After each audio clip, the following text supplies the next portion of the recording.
Assalamualaikum warahmatullahi wabarakatuh. Saya Musliar Kasim dan segenap sivitas akademika Universitas Baitur Rahmah dan pengurus Yayasan Pendidikan Baitur Rahmah menyampaikan kepada kita semua selamat menunaikan ibadah puasa pada bulan Ramadan tahun 1445 Hijriah.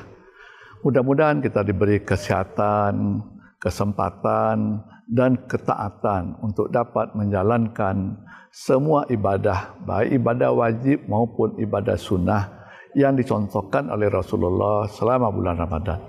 Sehingga setelah bulan Ramadan kita mendapat ketakwaan yang sudah dijanjikan oleh Allah SWT di dalam firman-Nya surah Al-Baqarah 183. Mari kita meriahkan bulan puasa ini, mari kita sambut bulan puasa ini. Mudah-mudahan kita lebih baik dari puasa-puasa yang sudah kita kerjakan beberapa waktu yang lalu. Selamat berpuasa, mohon maaf lahir batin. Assalamualaikum warahmatullahi wabarakatuh. Bismillahirrahmanirrahim. Assalamualaikum warahmatullahi wabarakatuh. Alhamdulillahi rabbil alamin. Wabihi nasta'inu ala umuri dunya waddin. Ashhadu an la ilaha illallah wahdahu la syarikalah wa ashhadu anna Muhammadan abduhu wa rasuluh. Allahumma fasalli wa sallim wa barik ala hadzal nabiyil karim wa ala alihi wa ashabihi wa man tabi'ahum bi ihsanin ila yaumiddin, amma ba'du. Faqala Allah Ta'ala fil Qur'anil Karim, a'udzu billahi minasyaitonir rajim. Bismillahirrahmanirrahim. Innallaha yuhibbut tawwabina wa yuhibbul mutatahhirin. Sadaqallahul azim. Al-Qur'an surat Al-Baqarah ayat yang ke-222.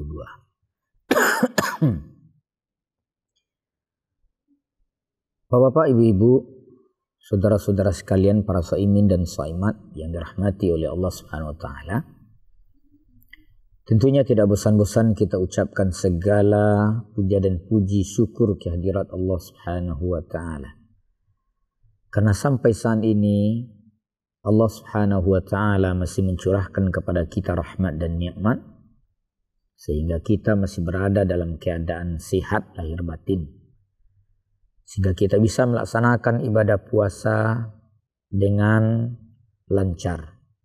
Dan kita mohon kepada Allah Subhanahu wa taala, mudah-mudahan kita bisa melaksanakan ibadah puasa ini sampai Ramadan ini selesai insyaallah. Salawat dan salam semoga selalu tercurah buat Nabi junjungan, Nabi tauladan, Nabi pujaan, Nabi kebanggaan, yakni Nabi besar Muhammad sallallahu alaihi wasallam. Allahumma salli ala nabiyyina Muhammad wa ala alihi wa sahbihi ajma'in. Bapak-bapak, ibu-ibu, saudara-saudara sekalian, para shaimin dan shaimat yang dimuliakan oleh Allah Subhanahu wa taala. Tausiah kita pada pertemuan kali ini membahas tentang orang-orang yang dicintai oleh Allah Subhanahu wa taala, terutama di bulan suci Ramadan ini. Para shaimin dan shaimat yang dimuliakan oleh Allah Subhanahu wa taala. Tentunya kita sangat bangga kalau seandainya kita dicintai oleh setiap orang. Kita sangat bangga kalau kita dicintai oleh istri. Kita sangat bangga kalau kita dicintai oleh suami. Kita sangat bangga kalau dicintai oleh anak-anak kita. Kita sangat bangga kalau kita dicintai oleh orang tua kita sendiri. Kemudian kita akan bangga kalau kita dicintai oleh presiden misalnya. Apalagi Allah Subhanahu wa taala mencintai kita. Tentunya itu sangat membanggakan sekali. Nah, kemudian bagaimana sesungguhnya bahwa kita dicintai oleh Allah Subhanahu wa taala itu? Nah, para shaimin dan shaimat, yang dirahmati oleh Allah Subhanahu wa taala, tentu untuk bisa kita dicintai oleh Allah Subhanahu wa taala, masuklah kepada golongan orang-orang yang dicintai itu. Saya ingin menyampaikan beberapa poin-poin penting siapa orang-orang yang dicintai Allah Subhanahu wa taala.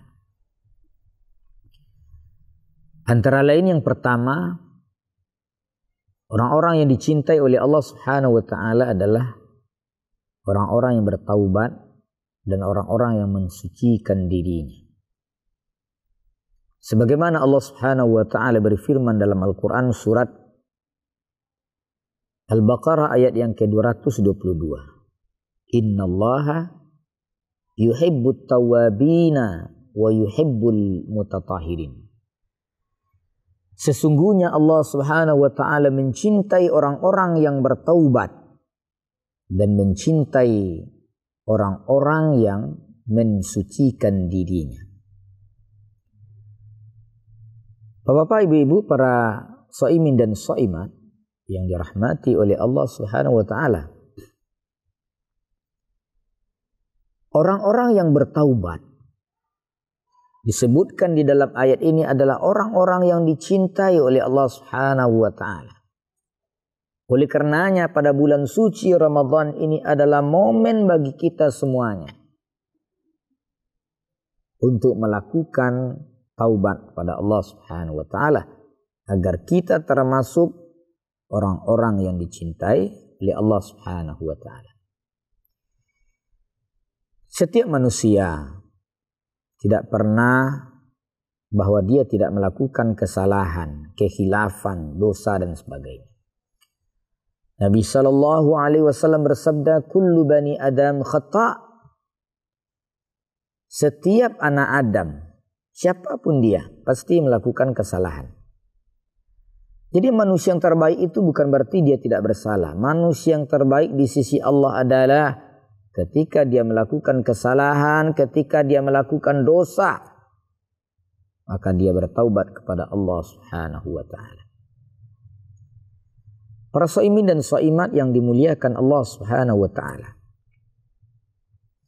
Kalau seandainya kita kumpulkan dosa-dosa masa lalu yang kita miliki saat ini, kalau seandainya dosa kita itu wujudnya materi, mungkin sudah menggunung.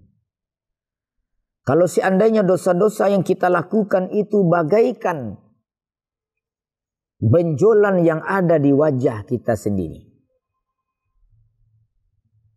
Bisa jadi wajah kita ini sudah dipenuhi oleh benjolan-benjolan diakibatkan karena dosa yang kita lakukan. Tapi Allah Subhanahu wa taala tidak mewujudkan dosa yang kita lakukan itu adalah materi. Bukan benjolan yang kita maksud tadi. Tapi sesungguhnya setiap dosa yang kita lakukan dicatat oleh malaikat kiraman katibin. Dan kita akan melihat hasil dosa-dosa kita itu di akhirat kelak. فَمَنْ يَعْمَلْ مِثْقَالَ ذَرَّةٍ خَيْرًا يَرَهُ وَمَنْ يَعْمَلْ مِثْقَالَ ذَرَّةٍ شَرًّا يَرَهُ. Oleh karenanya, agar kita termasuk orang yang dicintai Allah Subhanahu wa taala, maka mari kita bergerak bersama pada bulan suci Ramadan ini untuk melakukan taubat secara total. Bapak, Ibu-ibu, saudara-saudara sekalian, para shaimin dan shaimat yang dirahmati oleh Allah Subhanahu wa taala. Tentu untuk bisa bertaubat kepada Allah Subhanahu wa taala harus memenuhi 3 rukun. Kalau dosa kita berkaitan dengan Allah, hubungan vertikal, maka ada 3 rukun. Pertama, dia menyesal. Ya, dalam konteks dosa-dosa besar. Kalau selama ini dia pernah melakukan dosa-dosa besar, misalnya dia pernah melakukan kesyirikan, durhaka kepada kedua orang tuanya, pernah dia mabuk, pernah dia berjudi, pernah dia membunuh, dan sebagainya. Maka pertama dia harus menyesal terhadap dosa yang dilakukannya. Penyesalan itu adalah bukti bahwa kita bertaubat. Kalau kita tidak menyesal, maka kita tidak disebut orang-orang yang bertaubat. Maka menyesal dulu. Betul-betul kita sampaikan kepada Allah Subhanahu wa ta'ala bahwa masa lalu dosa-dosa besar yang telah kita lakukan, kita sampaikan kepada Allah, ya Allah, aku telah melakukan dosa ini, ya Allah. Aku menyesal melakukannya, ya Allah. Kemudian yang kedua adalah dia meninggalkan perbuatan dosa yang dilakukannya. Jadi tidak ada artinya seseorang bertobat kepada Allah kalau hanya dia menyesal saja, tetapi dia tidak meninggalkan dosa yang diperbuatnya. Umpamanya dia berjudi. Untuk bisa bertaubat kepada Allah Subhanahu wa taala, maka tinggalkan segala bentuk yang namanya perjudian. Sekali dia meninggalkan, maka selamanya dia tidak melakukan itu. Tapi kemudian dia melakukan lagi, dia tidak disebutlah orang-orang bertaubat. Taubat sekali dia tidak melakukan, maka selamanya tidak melakukannya. Dan yang ketiga adalah dia meninggalkan perbuatan itu. Setelah dia menyesal, tidak melakukan dan meninggalkan, nah, maka disebutlah dia bagian daripada at-tawwabin. Itu orang dicintai oleh Allah Subhanahu wa ta'ala.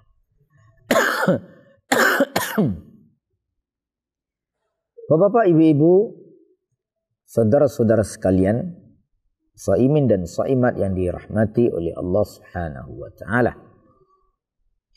Kemudian terkait dengan hubungan dengan sesama manusia, maka rukun taubatnya harus ditambah satu lagi. Apalagi berkaitan dengan harta seseorang yang diambilnya, harta seseorang yang dikorupsinya. Maka rukun taubat harus ditambah satu lagi, yakni mengembalikan harta orang yang pernah dicurinya. Baru disebut dia orang bertaubat. Tidak mungkin seseorang dikatakan orang bertaubat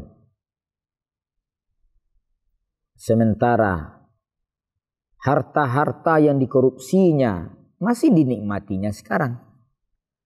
Uang yang dikorupsinya masih tersimpan di bank, rumah yang dikorupsinya masih tetap dia tidur di dalamnya. Mobil yang dikorupsinya masih tetap dikendarainya. Orang seperti itu tidak disebut dengan orang-orang yang bertaubat. Jual rumahnya, jual mobilnya, ambil uangnya di bank, berikan kepada orang yang mereka ambil hartanya. Kalau kepada rakyat, kembalikan kepada rakyat, itu baru dia disebut dengan orang-orang yang bertaubat. Bulan suci Ramadan adalah momen bagi kita untuk kembali mendekat kepada Allah Subhanahu wa ta'ala. Lakukanlah taubat ini dengan taubat nasuha. Tinggalkanlah masa lalu kita, mulailah hidup kita sekarang untuk melakukan perbaikan demi perbaikan. Karena tidak ada yang bisa menjamin bahwa esok, minggu besok, bulan besok, tahun besok dan sebagainya Allah Subhanahu wa ta'ala masih mengizinkan kita tinggal di dunia ini. Jadi kalau kita ingin menjadi orang yang dicintai Allah Subhanahu wa ta'ala, maka bertaubatlah. Para shaimin dan shaimat yang dirahmati oleh Allah Subhanahu wa ta'ala. Allah Subhanahu wa ta'ala sangat senang, sangat menyukai, sangat mencintai ketika hamba itu melakukan perbuatan dosa, kemudian dikembali mendekat kepada Allah Subhanahu wa ta'ala. Karena taubat itu sendiri artinya adalah tabayatubu, kembali. Menjauh dari Allah, kembali mendekat kepada Allah, itu kalimat dari bahasa taubat.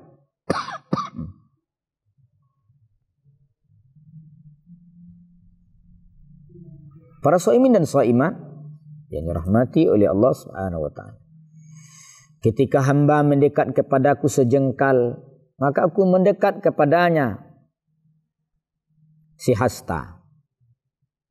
Ketika hamba mendekat kepadaku sehasta, maka aku mendekat kepadanya sedepa. Ketika hamba mendekat kepadaku dengan cara berjalan, maka aku mendekat kepadanya dengan cara berlari. Jadi semakin kita mendekat kepada Allah, semakin Allah mendekat kepada kita. Semakin kita terus mendekat ingin bertaubat, maka Allah Subhanahu wa ta'ala semakin ingin mendekat kepada hambanya. Jadi bukan semakin menjauh. Sebagaimana anak minta maaf kepada orang tuanya, sangatlah senang orang tuanya kalau anak minta maaf kepadanya. Allah Subhanahu wa ta'ala melebihi itu semuanya. Ketika hamba itu melakukan perbuatan dosa, mendekat kembali bertaubat kepada Allah, Allah Subhanahu wa ta'ala sangat senang kepada hamba itu. Asalkan dia tidak kembali kepada masa lalu yang kita bicarakan tadi. Teruslah kita memohon ampun kepada Allah. Rabbana zalamna anfusana wa ilam taghfir lana wa tarhamna lanakunanna minal khasirin. Ketika Nabi Adam alaihissalam diusir dari surga Allah, maka kalimat itu tidak pernah berhenti. Dia menyampaikan kepada Allah, Rabbana zalamna anfusana wa ilam taghfir lana wa tarhamna lanakunanna minal khasirin. Ini yang pertama. Yang kedua adalah al-mutatahirin. Siapa orang yang dicintai Allah? Al-mutatahirin. Innallaha yuhibbut tawwabina wa yuhibbul mutatahirin. Orang-orang yang mensucikan diri. Bapak Ibu, saudara-saudara sekalian, para shaimin dan shaimat rahimakumullah. Manusia ini kan terdiri dari jasad dan ruh. Kalau roh saja tidak ada jasad, bukan manusia. Jasad saja tidak ada roh, bukan manusia, mayat namanya. Maka manusia itu terdiri dari jasad dan ruh. Al-insan jasadun wa ruh. Oleh karena itu, kedua ini perlu penyucian. Pertama, penyucian jasad kita. Sekurang-kurangnya kita mandi 3 kali sehari. Menggosok gigi. Pakai sampo kalau kita mandi. Ya, kalau kita tidak mandi dalam hidup ini, tidak pandai membersihkan diri, maka kita tidak termasuk orang-orang yang suci. Orang-orang yang kotor. Makanya agama Islam ini agama fitrah yang memerintahkan kepada kita untuk memotong kuku, memotong kumis, mencukur ini, mencukur itu dan sebagainya. Ini dalam rangka untuk mensucikan diri. Tapi sesungguhnya bukan jasad saja harus dibersihkan. Jauh yang lebih dibersihkan dari itu adalah roh, jiwa. Inilah kita sucikan dalam bulan suci Ramadan dengan cara melaksanakan amalan-amalan. Pada dasarnya setiap ibadah puasa yang kita lakukan adalah penyucian. Seluruh ibadah yang kita lakukan adalah penyucian. Salat yang kita lakukan adalah penyucian. Salatul jamaah afdalu min salatil fadhi bi 27 darajah. Salat berjamaah. Salatul jamaati, salat berjamaah, mathalu salawatil khamsi, maksudnya kamathalin naharin jarin ghamrin ala babi ahdikum yaghtasilu minhu kulla yawmin 5 marrat.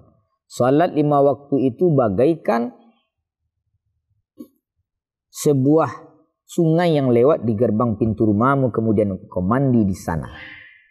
Maka kalau kita mandi 5 kali sehari, itu tidak ada daki yang melekat pada tubuh kita. Demikianlah jiwa ini dibersihkan dengan puasa, dengan salat. Dan puasa juga demikian.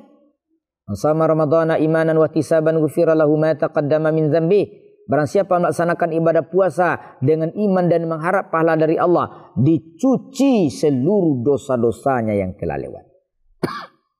Ini 2 poin penting sebenarnya. Siapa itu golongan orang yang dicintai Allah SWT? Pertama adalah orang-orang yang bertaubat. Yang kedua adalah orang-orang yang mensucikan dirinya. Banyak lagi sebenarnya dalam Quran.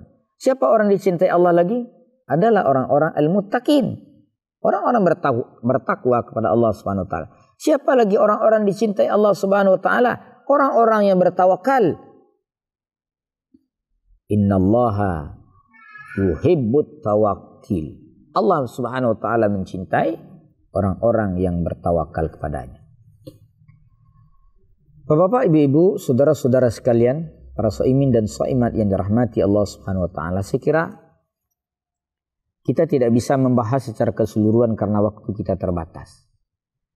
Oleh karenanya bulan suci Ramadan adalah bulan pendekatan kita kepada Allah Subhanahu wa taala. Masuklah kepada bagian daripada orang-orang yang dicintai Allah Subhanahu wa taala. Jadilah orang-orang yang bertaubat, jadilah orang-orang yang mensucikan dirinya, jadilah orang-orang yang bertawakal kepada Allah, jadilah orang-orang yang bertakwa kepada Allah Subhanahu wa taala, jadilah orang-orang yang bersabar kepada Allah Subhanahu wa taala. Demikian, semoga kajian singkat ini memberikan manfaat buat kita bersama. Mudah-mudahan kita ini termasuk bagian orang-orang yang dicintai oleh Allah Subhanahu wa taala di dalam bulan suci Ramadan. Demikian, nasu minallahu fatun qarib wa basyiril mu'minin. Subhanakallahumma wa bihamdik asyhadu la ilaha illa anta astaghfiruka wa atubu ilaik. Wabillahi taufiq wal hidayah. Assalamualaikum warahmatullahi wabarakatuh. Selamat datang di Universitas Baitur Rahmah. Di sini, kami tidak hanya memberikan pendidikan berkualitas, tetapi juga menciptakan lingkungan yang mendukung perkembangan pribadi dan profesional. Dengan fakultas yang berpengalaman dan berkomitmen, kami menyediakan pendekatan pembelajaran inovatif yang mempersiapkan Anda untuk menghadapi tantangan global. Bergabunglah bersama kami di Universitas Baitur Rahmah dan bersama kita membentuk masa depan yang lebih baik. Ramadan telah tiba. Semoga membawa berkah bagi kita bersama. Kami, keluarga besar Yayasan dan Universitas Baitur Rahmah, mengucapkan selamat menunaikan ibadah puasa 1445 Hijriah.